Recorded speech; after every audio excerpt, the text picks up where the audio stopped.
Monsieur le Commissaire, nous sommes totalement opposés à l'intégration du pacte budgétaire, le TSCG, dans le cadre juridique de l'Union européenne, et cela pour deux raisons principales. Premièrement, par principe, parce que nous sommes partisans de l'Europe des nations. Nous avons une préférence très forte pour les accords intergouvernementaux, comme le TSCG, afin d'éviter la propagation fédéraliste du cadre juridique de l'Union. Or, les matières du TSCG sont très importantes pour l'autonomie budgétaire des États. Deuxièmement, parce que l'intégration du pacte budgétaire dans l'ordre juridique de l'Union européenne est extrêmement dangereuse dans le contexte de la mise en place d'un Fonds monétaire européen dit le FME. La Commission européenne prépare en effet pour décembre un paquet de réformes de la zone euro qui inclut justement ce FME.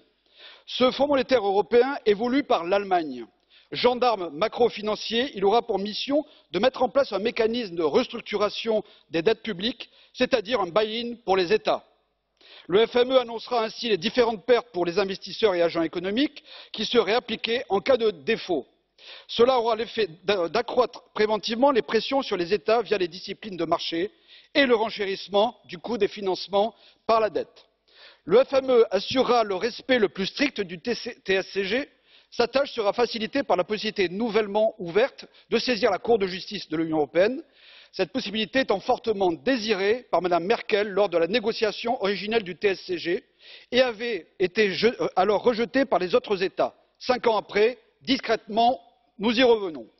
Monsieur le Commissaire, nous nous opposerons résolument à la mise en place de la schlagle du Fonds monétaire européen et aux visées impérialistes de l'Union européenne qui seront justement facilitées par la transformation législative du pacte budgétaire. Vielen Dank.